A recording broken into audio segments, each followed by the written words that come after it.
August 19th, 1942, 3 a.m., in the ink-black waters of the English Channel.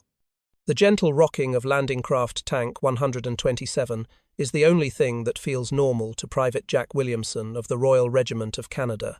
The air is thick with the smell of diesel fumes, salt, and the nervous sweat of 200 men, packed shoulder to shoulder in the darkness. He can hear the muffled clinking of equipment, the low, anxious whispers of his comrades, and the rhythmic lapping of waves against the steel hull, a sound that seems to be counting down the final moments of their lives as they knew them. At 21 years old, Jack had never imagined a night so completely devoid of light, a darkness so absolute it felt like a physical weight. He shifts his grip on his Lee Enfield rifle, the wood smooth and cold beneath his trembling fingers. For months, they had trained for this. In the fields of England, they had practiced storming mock fortifications, their sergeants screaming encouragement, their officers promising glory. They were told this was the big one, the first real punch back at Hitler's fortress Europe, Operation Jubilee. They called it a chance to be heroes. They would storm the French port of Dieppe, seize the town, destroy its defences, and be back in England for tea. That's what the brass had said. A rehearsal. A quick in-and-out raid to test the German defences, and gather intelligence for the real invasion that was surely to come. The confidence from on high had been infectious. Back in England, it all seemed so logical, so achievable. But here, in the suffocating darkness, with the French coast just a few miles ahead, that confidence was beginning to fray. Jack looks over at his friend, Corporal Tom McGregor, a man who had seemed invincible during training. Now, in the faint red glow of a single shielded lamp, McGregor's face is a mask of grim resolve. He catches Jack's eye and gives a slow, almost imperceptible nod. It wasn't a nod of confidence, but one of shared fate. They were in this together, for better or for worse. The plan was audacious. At precisely 4:50 a.m., commandos would neutralize the heavy coastal batteries on the eastern and western flanks. Then, at 5:20 a.m., Jack's regiment, along with the Essex Scottish, would land directly on the main beaches in front of Dieppe itself, supported by a new secret weapon, the Churchill tank. Dozens of these steel beasts were in the landing craft around them, their massive forms silent silhouettes against the barely visible sea. They were supposed to be unstoppable, rolling over the German sea wall and clearing the way for the infantry. What Jack Williamson and the 5,000 other Canadians on this floating armada didn't know was that their intelligence was fatally flawed. They didn't know that the German defenders of the 302nd Infantry Division were not second-rate troops, but battle-hardened veterans, dug into a formidable network of concrete pillboxes, machine gun nests, and artillery positions carved into the chalky cliffs overlooking the beaches. They didn't know that their aerial and naval bombardment was scheduled to be terrifyingly brief and inaccurate.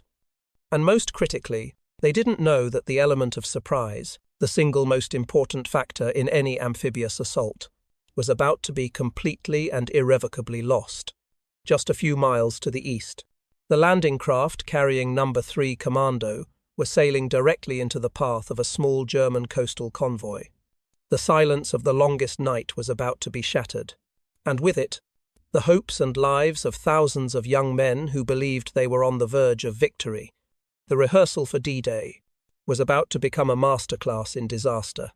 The first sign that the plan was unraveling came not as a whisper, but as a violent, incandescent roar. At 3:47 a.m., the flotilla carrying Lieutenant Colonel John Durnford Slater's No. 3 Commando, tasked with silencing the Goebbels battery on the eastern flank, sailed directly into German Schnellboot Sonar 10. The encounter was brutal and instantaneous. Tracer rounds stitched fiery lines across the black water, transforming the covert approach into a chaotic naval skirmish. The sharp crack of the commando's Bren guns was answered by the deep, percussive thud of the S-boat's 20mm cannon. Shouts in English and German were lost in the mechanical roar of cannon fire and the high-pitched whine of straining engines. For the men on the landing craft, the meticulously planned silent assault had devolved into a desperate brawl for survival. In the middle of the channel, While only a handful of Durnford Slater's commandos would ever make it ashore, the damage was already done.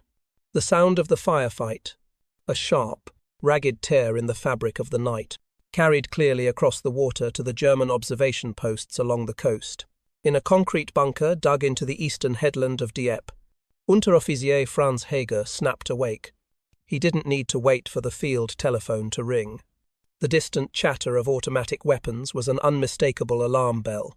Within minutes, teleprinters in the headquarters of the 302nd Infantry Division were chattering urgently.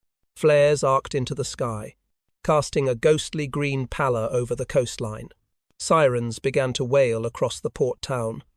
The entire German garrison, from the front-line machine gunners to the rear echelon artillery crews, was now at full alert. They knew the Allies were coming. The where and when were no longer a mystery.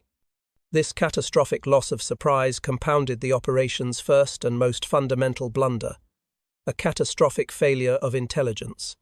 Allied planners, working from outdated information and optimistic reconnaissance photos, had painted a dangerously misleading picture of Dieppe's defences. They believed the port was held by second-rate troops, who would be quickly demoralised by a show of force. They were wrong. The 302nd Division were not old men and boys. They were a seasoned force with experience on the Eastern Front, commanded by competent officers who had spent 2 years turning Dieppe into a fortress. The planners had identified some of the main gun emplacements, but had completely missed dozens of smaller, brilliantly camouflaged pillboxes and machine gun nests that provided interlocking fields of fire across every inch of the landing beaches. They had assumed the cliffs flanking the town were scalable, when, in reality, they were a sheer, chalky facade, a perfect natural battlement for the defenders. Even the very ground the Allies intended to fight on was a miscalculation of epic proportions.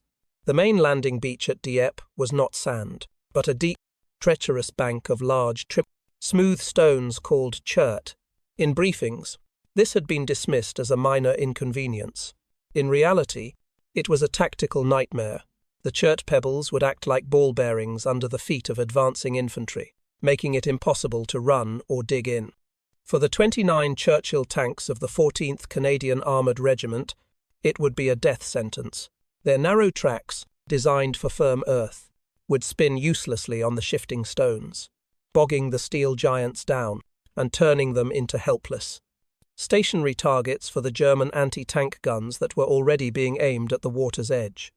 Every element of the plan, from its strategic assumptions to its tactical details, was predicated on faulty information. The Allies were launching their attack not against the Dieppe of their maps, but against a lethal reality they couldn't even imagine. And as the main assault force continued its final run-in, they were sailing directly into the gun sights of an enemy that was now wide awake and waiting. At 5:20 a.m., the gates of hell opened. As the flat-bottomed landing craft carrying the Essex, Scottish and Royal Hamilton Light Infantry slammed their ramps down onto the main beaches, codenamed Red and White. The German response was not sporadic, but instantaneous and overwhelming. It was as if a switch had been thrown. The entire seafront, from the promenade to the casino to the cliffs on either side, erupted in a blizzard of machine gun fire. The sound was not a series of individual shots, but a single, continuous, deafening roar, like the sound of a giant canvas being ripped apart. Heavy machine guns, MG-34 and MG-42, fired from pre-sighted positions, their tracer rounds, creating a ghastly, crisscrossing web of red light through which the Canadians had to advance.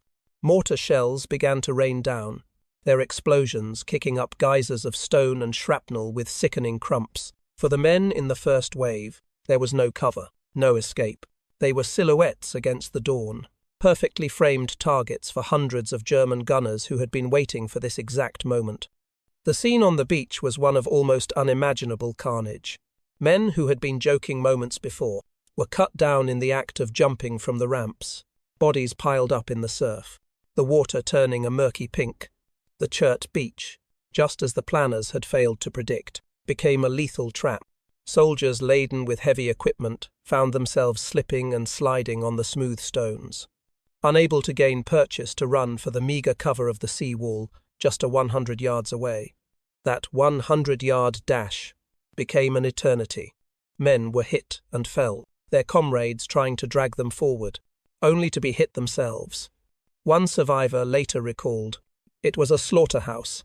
We were trying to run in a nightmare, like our legs were stuck in molasses, while the world exploded around us." Then came the tanks. The Churchill tanks of the 14th Canadian Armoured Regiment, the trump card meant to shatter the German defences, met their fate almost immediately.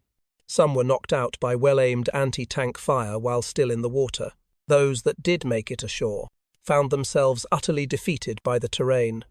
Their steel tracks spun uselessly on the chert, the heavy machines digging themselves deeper into the stones with every attempt to move forward.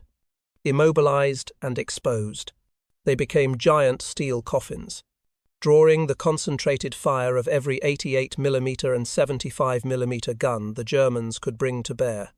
Armour-piercing shells slammed into their hulls with deafening clangs, spalling metal on the inside, and turning the crew compartments into charnel houses.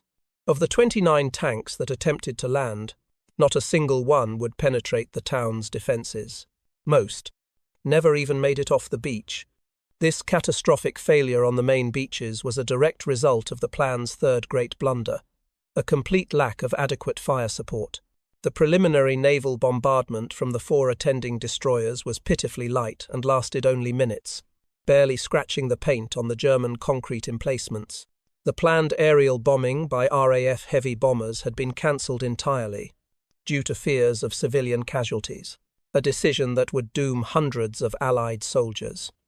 Unlike the D-Day landings 2 years later, where thousands of tons of explosives would pound the defences for hours, the men at Dieppe were sent in almost naked, armed with little more than their rifles against fortified machine guns and artillery. They were expected to succeed through courage alone. And courage was no match for concrete and steel. On the command ship HMS Calpe, miles offshore, the senior commanders could only listen to the garbled radio transmissions, trying to piece together a picture from the chaos. But the smoke obscuring the beaches was nothing compared to the fog of war that had descended upon them, a fog from which only terrible news would emerge. Aboard the command ship, Major General John Hamilton, Ham Roberts stared at the maps, his face a grim mask of concentration. He was the commander of the 2nd Canadian Infantry Division, and the fate of his men rested on the fragmented, contradictory information crackling through the radio headsets. The 4th, and perhaps most insidious blunder of the operation, was now in full effect, a near total breakdown in command and communication. The smoke screens laid by escorting destroyers, intended to shield the advancing troops, had drifted with the wind, effectively blinding the commanders on the ships from seeing the unfolding disaster. They were operating on scraps of information, trying to direct a complex battle through a keyhole. The few radio sets that made it ashore with the signal officers were quickly destroyed by mortar fire or rendered useless when their operators were killed. This communication blackout led to a series of fatally optimistic assumptions. A single, garbled message from the Essex Scottish, "Is the Navy there? We are on the objective," was misinterpreted by the command staff as a sign that the regiment had successfully crossed the beach and entered the town. In reality, the message was likely a desperate plea from a small group of survivors pinned down against the seawall. The casino, their objective. Based on this flimsy piece of hope, General Roberts made a fateful decision. He committed his floating reserves, Les Fusiliers Mont-Royal and the Royal Marines, sending them into the same meat grinder that had consumed the first wave. It was a decision made in good faith, based on the best information he had, but it was the worst possible thing he could have done. As the landing craft carrying the reserves approached Red Beach at 7 a.m., they were met with the same undiminished, hellish storm of fire. The men of Les Fusiliers Mont-Royal, seeing the carnage before them, knew they were being sent to their deaths. One of their officers, Captain Dennis Whitaker, later described the scene. "We knew it was a suicide mission. The beach was a junkyard of burning tanks and broken bodies. The sea was red, but orders were orders. They charged forward into the maelstrom. adding their bodies to the terrible price already paid. The Royal Marines, tasked with a direct assault on the port itself, were massacred in their landing craft before they even had a chance to disembark. Their flimsy, unarmoured boats were shredded by machine gun and cannon fire, turning the water into a slaughterhouse. Meanwhile, on the flanks, the story was a mixed farming 22, but ultimately tragic one. On Green Beach to the west, Lieutenant Colonel Charles Merritt and the South Saskatchewan Regiment landed under the guns of the Western Headland. Pinned down on the beach, Merritt repeatedly exposed himself to enemy fire, leading small groups of men across a heavily swept bridge, personally destroying machine gun nests. His extraordinary bravery, for which he would later be awarded the Victoria Cross, inspired his men to push inland. But they were too few, and their success too isolated to affect the main battle. To the far east, the handful of No. 3 commandos who had survived the naval skirmish and made it ashore waged a heroic but futile guerrilla war against the Goebbels battery, keeping it occupied but failing to destroy it. On Blue Beach, the Royal Regiment of Canada, Jack Williamson's unit, was cut to pieces trying to assault a fortified position known as the Tobacco Factory. Every small victory was an island of courage in an ocean of failure, meaningless without connection to the wider, collapsing plan. Back on HMS Calpe, as the morning wore on and the trickle of wounded men being ferried back from the beaches became a flood, the horrifying truth could no longer be denied. The rehearsal was over. All that was left was the desperate scramble to save who was left. By 9 a.m., the fiction of a successful raid had completely evaporated, replaced by the stark reality of a rescue mission. The order for a general withdrawal, codenamed Vanquish, was given, with the final evacuation scheduled for 11 a.m. But getting off the beaches of Dieppe would prove to be just as deadly as getting on them. Under a sky now swarming with Luftwaffe fighters, the Royal Navy destroyers and landing craft braved the German coastal artillery to get as close to the shore as possible. They sailed into a storm of steel, their decks swept by shrapnel and machine gun fire. On the beaches, the surviving Canadians saw the rescue boats as their only salvation and began a desperate fighting retreat to the water's edge. But there was no order, no cohesion. It was every man for himself. The Germans, realizing the Allies were trying to escape, intensified their fire, turning the surf into a churning kill zone. Men who had survived for hours under the meagre cover of the seawall were cut down in the open as they tried to reach the boats. Landing craft, packed with wounded men, were hit by mortar shells and sank just yards from the shore, taking their precious cargo with them. The bravery of the naval crews was extraordinary. Men like Royal Navy Padre John Foote of the Royal Hamilton Light Infantry spent hours on the beach, calmly carrying wounded men to the boats under a hail of fire, completely disregarding his own safety. When the final boat was leaving, he made a decision that would define his legacy. He deliberately walked away from the ramp and surrendered, choosing to become a prisoner of war so he could minister to his captured comrades. Like Charles Merritt, he would also receive the Victoria Cross for his incredible valour. By 1 p.m., the last of the rescue boats had pulled away, leaving behind a scene of utter devastation. The beaches of Dieppe were a silent, smoking ruin, littered with the burning hulks of tanks, shattered landing craft, and the bodies of nearly 1,000 fallen soldiers. For those left behind, the fight was over. Wounded and out of ammunition, thousands of Canadians raised their hands in surrender. As they were marched into captivity, they passed the grim evidence of their defeat, a sight that would be seared into their memories forever. The 9-hour rehearsal had cost the Allies dearly. Of the 4,963 Canadians who had embarked, 3,367 were casualties, 916 killed in action, and 1,946 taken prisoner. The Royal Navy lost a destroyer and 33 landing craft, suffering 550 casualties. The Royal Air Force lost 106 aircraft, a higher single-day loss than any during the Battle of Britain. Back in England, the reality of the Butcher's Bill, as it came to be known, landed with the force of a physical blow. Allied command was stunned into silence. They had expected casualties, but nothing on this scale. They had sent one of their best divisions into a rehearsal, and had it effectively wiped out in less than a day. The news in Canada was met with national shock and mourning. Nearly every town, every community, was affected by a loss. The immediate aftermath was a storm of recrimination and blame. But once the grief subsided, the cold, hard analysis began. The raid, for all its horror, had provided an encyclopedia of lessons, written in blood, every single blunder, the faulty intelligence, the flawed plan, the lack of fire support, the breakdown in communication became a critical don't for future operations. The lessons from Dieppe would directly shape the planning for Operation Overlord 2 years later. The Allies learned they needed overwhelming naval and aerial bombardment. They learned they needed specialized armored vehicles to overcome beach obstacles. They learned they needed meticulous, up-to-the-minute, intelligence. And they learned that attacking a heavily defended port directly was suicide. The success of D-Day on the beaches of Normandy was, in a very real and tragic sense, paid for in advance by the men who fell at Dieppe. They were the tragic price of victory,